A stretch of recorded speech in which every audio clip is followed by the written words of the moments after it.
Hey, what's going on, guys? Colin here with Red Beans and Dice, and like a little boy on the Christmas morning, I have been waiting for the game, Kingdom Death Monster. It is finally here. Hundreds of dollars, a year plus waiting. It is here. It is mine. I'm going to be doing the unboxing of this behemoth. It's over 20 pounds and a big old box, so I apologize if it's a little up close and personal.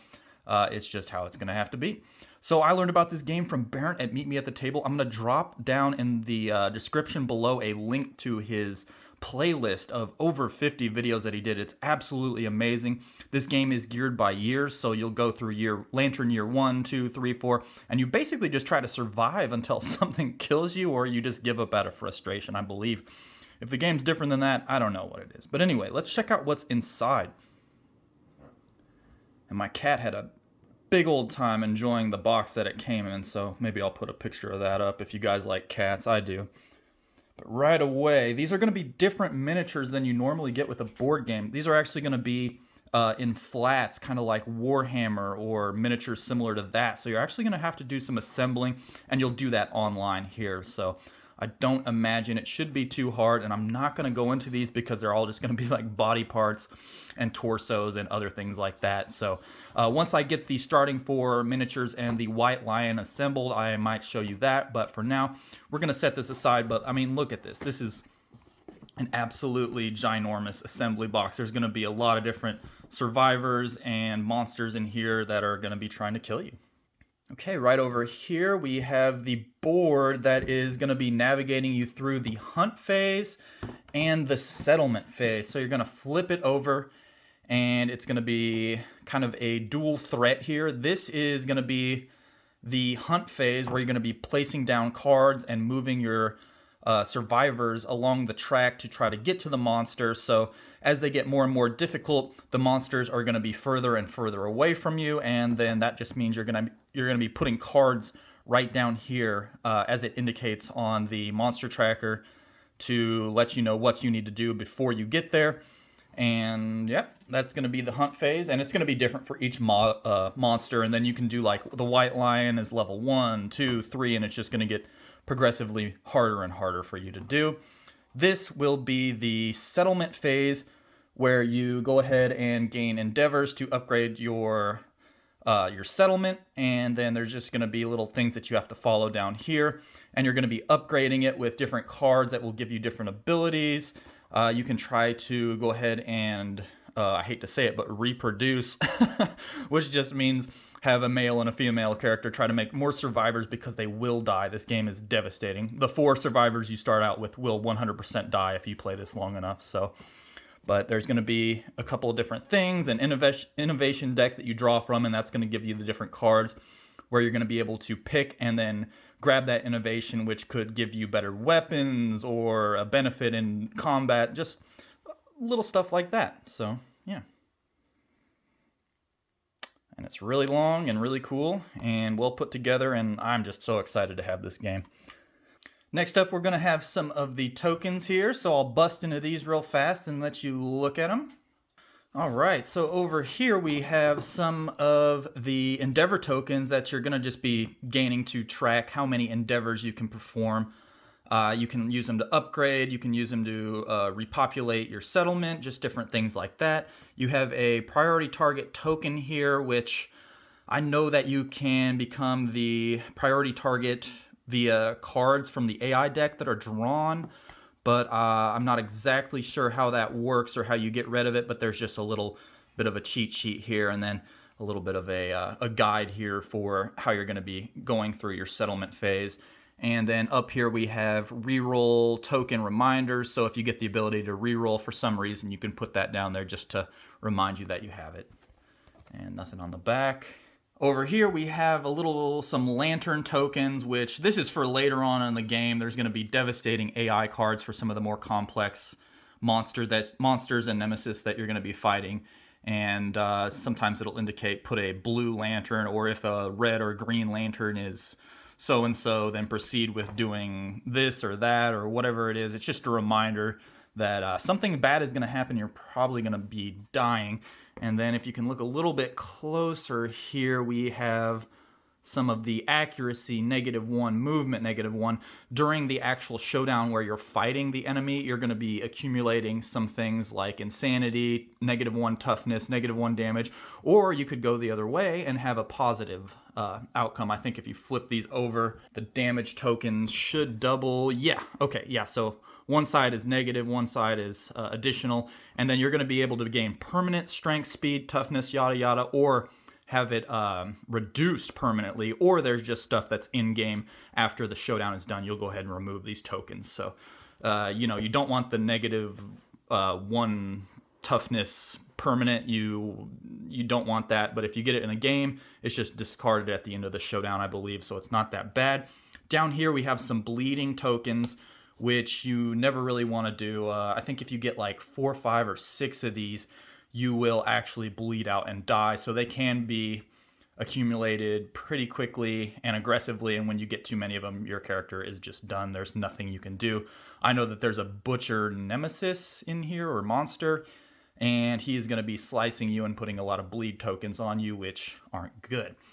Let's see here. We have some insanity tokens, I believe. Those could be for something else, not 100% sure, but yeah, a lot of really cool tokens, and I really love the design on all these. They're very, very beautiful artwork. Very weird stuff. Like, I noticed that the luck is just like, there's 2 different little faces on there, and I don't know, just weird stuff. It's a weird game. Over here, we have some of the terrain. Here we go. We have the priority target token. So if you get singled out by the monster, whichever character it's focusing on, you're going to go ahead and put that down. And then we have some of the terrain, some pillars, some grass that you can hide in, and you get a bonus. If something tries to attack you, it's harder to hit you when you're in the tall grass. We have some pillars that I believe it costs a movement point to hop over. You can kind of do a hippopotamus and go round and round. And then the monster controller, you're actually going to be taking turns. Which character is going to be controlling the monster? So if you have 3 to 4 players, the monster controller is going to constantly be moving, and when you grab the AI card for that monster to perform the actions that it needs to do, that person that's controlling the monster will move it and then roll for attack and essentially kill your friends. So hopefully you roll poorly when you're controlling the monsters, but they usually do a lot of damage. This is pretty grotesque. I don't know what that is over there. We have some Acanthus plants somewhere over here. We have some resources.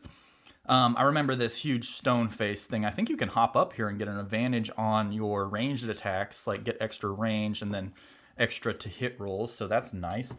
Let's flip this over, see if it's double-sided. Nope, this is not double-sided. Okay.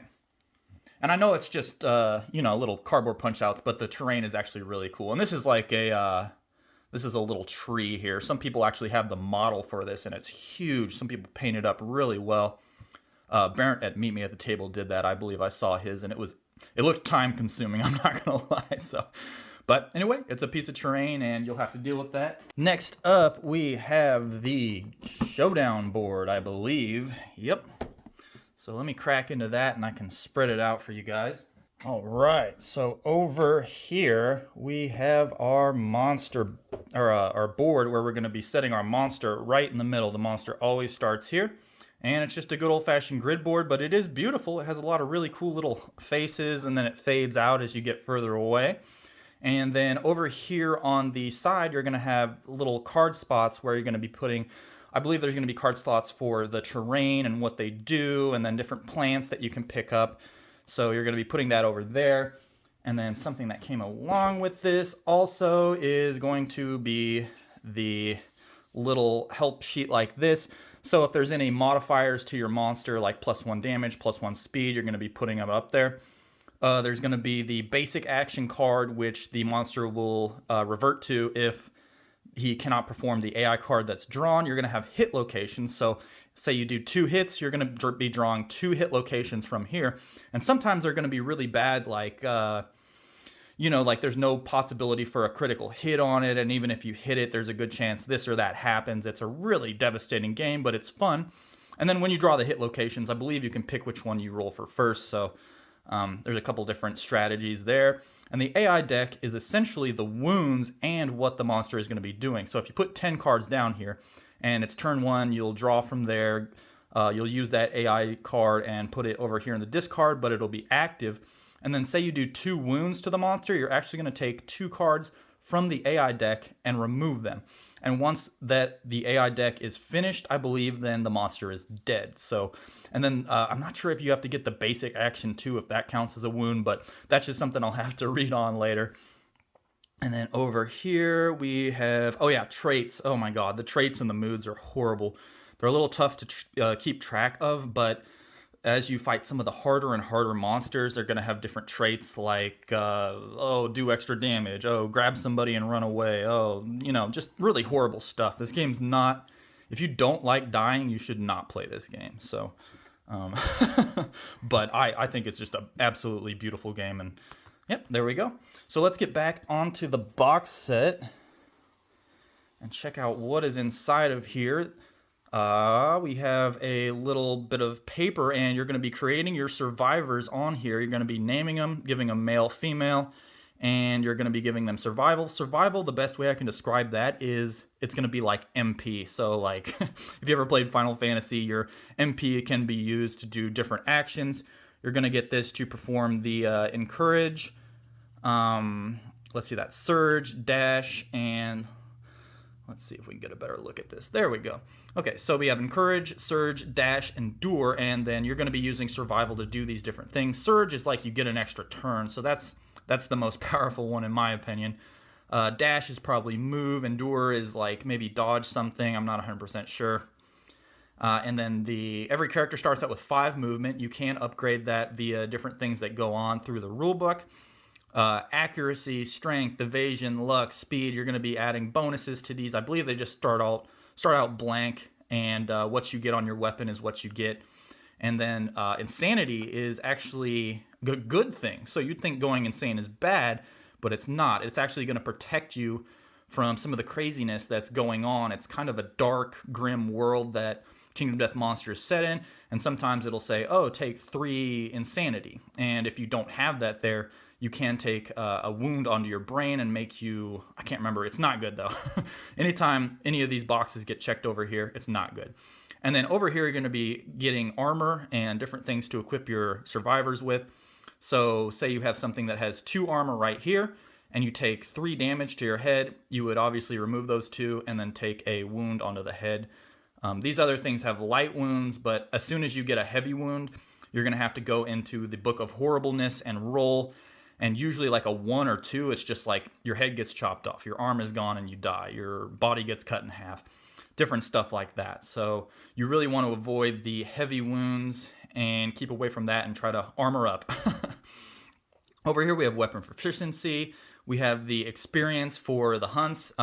Each time you hit one of these dark boxes, I can't remember exactly what happens. I think you don't get to pick a weapon proficiency to start with, but as you go on, I don't know, I'm gonna have to read more into that. It's been a while since I watched some of the videos, but courage and understanding are good. As you go on and further, they're gonna be giving you better perks.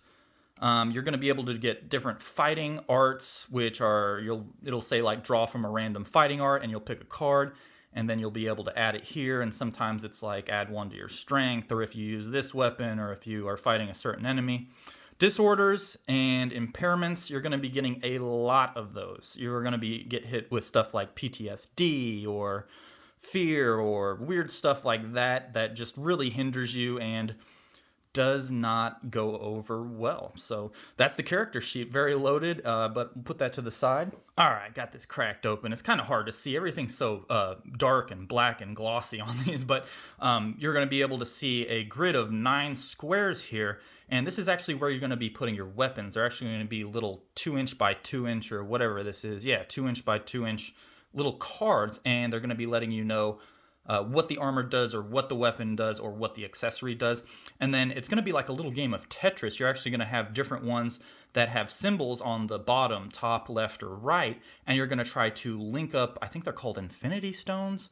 I could be thinking of Thanos there. I could have gotten that wrong. But basically, you're going to want to connect them. And when you connect them, you're going to get bonuses. So you're going to have to really micromanage this little area here once you start getting more and more weapons and items and good stuff that you're going to be crafting from killing the monsters. So Yeah, there you go. That's a better shot. So we'll put these to the side. I really like this setup too.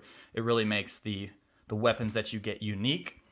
Over here we have the settlement. Zoom back out. We have the settlement over here. So we have the death count up here, and I'm not sure what happens when you get all the way there. I think you lose, but you have a survival limit, which you have to basically, like I was saying, the MP.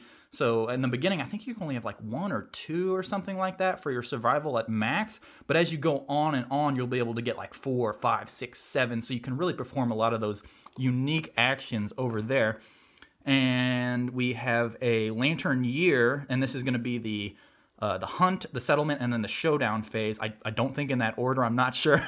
Don't quote me on that. But you're going to be going through and checking off these years, which will consist of 3 events that you're going to be playing through. And then there's going to be different story events like Hands of Heat, Armored Stranger, Phoenix Feather, and you're just going to be reading out of the awesome rulebook, which is right down here. I'll show you what is in there a little later on. You'll be able to track your innovations, your settlement location, locations that you've unlocked, like the Bonesmith, the Skinnery. It's a little small down there, but we'll get through it. Okay. And yeah, principles. Oh, I'm not sure about that. I think that's another upgrade you can kind of get for your settlement, but that'll be something I have to get into. These are the amazing dice that come with it. Let's just crack these open. We got some 10-siders here, and the little lantern right there is the critical, so you really want to roll that. Whenever you roll that, everybody screams, and it's such a fun game. We have a white one here and a red one here. I can't remember exactly what those are for, but yeah. And then over here we have some of the hit locations. So when you get attacked by a monster, it's going to be like, oh, it did 2 wounds. So you'll actually roll this and you'll see, oh, it got hit in the body and it got hit in the legs. And I really love these dice. These are just freaking awesome. I don't know. I'm kind of a dice junkie. So then we have this awesome, amazing rule book, which I'm not going to lie, guys. I snuck in here and read this last night a little bit. It should have had plastic on it. But you can just see, you know, it's actually it's a book. It is a legit book. And it actually has little like ribbons or place trackers, bookmark things that you can put into it. Really well made, really beautiful, good feel to it. And I will just show you some of the things here. It kind of walks you through the beginning, kind of tells you what to do, the starting 5 miniatures that you need to get assembled, and it gives you a nice story. And then I just want to show you some of the artwork. It's a little grim, it's a little violent. There's going to be something coming up here. But look at that. Like, you can just tell that somebody put a lot of time into this, and that's what I appreciate about it. And your first fight is going to be the White Lion, so it kind of introduces you here. And yeah, beautiful artwork. Absolutely amazing. I won't get into it too much, but there's going to be a lot of different stuff in here. There's going to be events that you're going to be going through that will hinder you on the hunt. Different story events that'll trigger whenever they trigger, and you'll read them. But really cool rule book. Over here, we just have what looks like the same. I think these are going to be separating the AI cards that you're going to be using for the monsters. So it's just another organizational thing. I'm not going to break into these because it'll just have the different monsters that you're going to be using. So we'll put that to the side. Over here, we have the settlement events. It's a little hard to read there because of the glossiness, but settlement event. And you're going to be mixing these up, and I believe whenever you come back to the settlement from the showdown, you're going to be drawing one of these, and maybe that's for the first day there, so you do that automatically. And you're just going to have a bunch of different things, some of them good, some of them bad. Oh, I remember Acid Storm. That is not good. Everybody just loses one off their armor, I believe, but there's going to be a bunch of different things that are going to be going on. A lot of them are good, a lot of them are bad. Some of them are like, you know, if you roll poorly on it, it could really mess you up. But there's going to be just a bunch of different options and things that you go through, and sometimes they'll make you better, sometimes they will hurt you and not be good. So these are going to be the settlement event cards, and we'll put them over there. Over here we have some of our small equipment going on. Let me see if I can zoom in a little bit. We have some starting gear, which is the founding stone, which is a nice little weapon. Not bad. You can get more of them as it goes on. Let's see here. Show you some of these and just how they work. Okay, yeah. These are going to be the cloth robes that you start out with, giving you 1 armor in the waist, and then the foundation stone. So 2 attacks, got to roll a 7 or higher, and then it does 1 damage. And then if you want to use this as your action, you can sling the stone anywhere from the board, archive this card for automatic hit, for 1 automatic hit that inflicts a critical wound.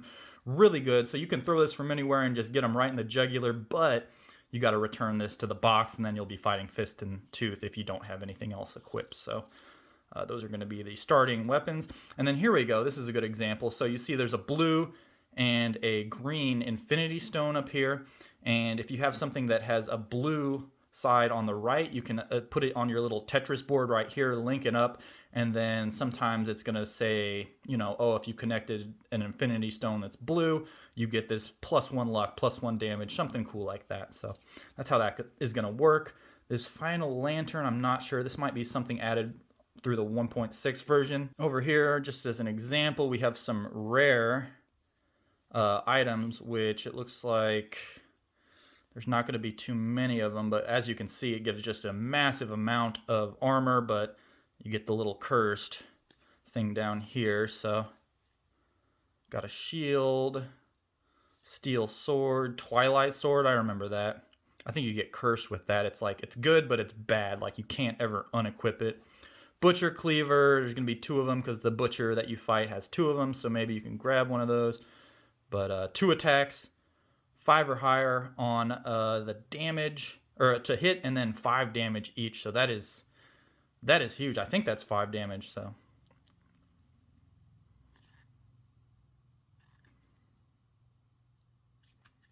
Yep, just a bunch of cool cards here. Ooh, that's cool. Thunder Maul. Yep, so those are going to be legendary weapons, or rare weapons, excuse me, and tough to get, but you never know. And then over here we have some of your good old-fashioned fecal salve, which has a little infinity stone, and then when you depart, gain 1 survival. So it's not bad to have this. You don't gain your survival back every time, and it can be modified through things that you do via the hunt phase. Dried acanthus, that'll be dried out from a acanthus plant that you bring back, or other things. Stone noses, surprisingly good. And then we're going to have just a bunch of different accessories here. Speed powder, I haven't seen that one before. Suffer 2 brain damage. Okay, not bad, not bad. Screaming bracers. Okay. Some more items. Defense for the legs. And then it gives you the symbol here that it's going to be providing armor for. Screaming horns. So you're going to be killing different monsters, and with different resources that you gather off the monsters after you killed it, you're going to be able to craft different things. So, yeah, there we go. Looking pretty good.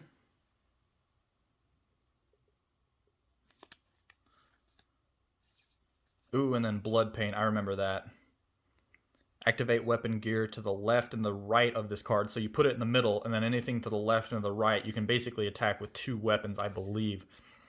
So yeah, won't stay on that too much. There's a bunch of weapons in this game. So, and then over here we just have some weapons that are going to be provided through the organ grinder, the Caterium. I don't know what that means. I think that's just from killing the white lion. So you're going to be able to take leather, rawhide, and make rawhide boots.